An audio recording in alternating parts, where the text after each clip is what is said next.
Kamu ngerasa nggak pameran Pavilion Indonesia di Venice Biennale 2026 ada sesuatu yang aneh? Kalau kamu nggak ngerasa, yuk kita bahas. Setelah 6 tahun vakum, kali ini Indonesia mengangkat narasi Armada Batak abad yang ke-15. Pelayaran dari Danau Toba melintasi beberapa benua, selat, negara, hingga berakhir di Venesia.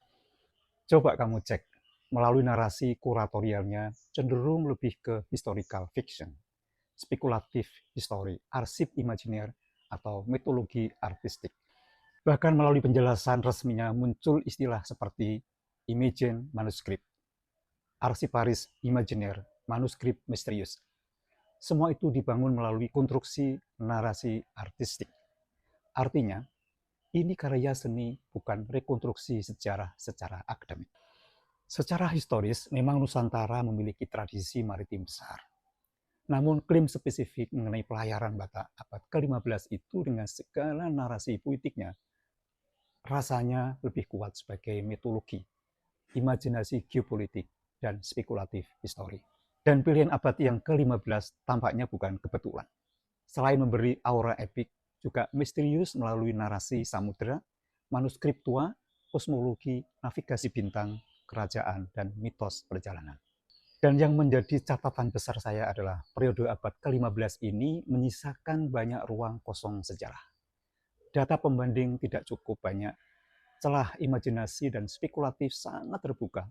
Secara politik maupun diplomatik, ini tentu jauh lebih aman dibanding andai kata menggunakan sejarah abad yang ke-19 yang jauh lebih kompleks. Banyak pembanding, baik itu fakta empiris, dokumentasi, jurnal ilmiah, dan sensitif secara ideologis. Di titik ini, seni kontemporer memang sering bekerja bukan untuk menghadirkan kepastian sejarah, tetapi kemungkinan sejarah.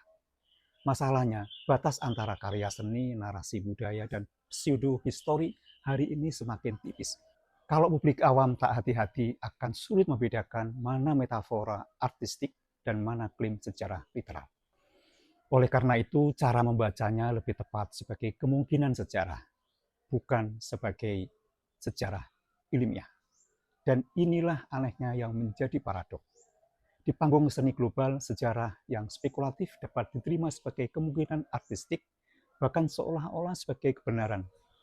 Sementara di dalam negeri sendiri, beberapa sejarah yang memiliki jejak empiris tak sekedar diperdebatkan, disangkal, bahkan kalau bisa diperlakukan sebagai fiktif. Gimana menurut kamu? Komen ya.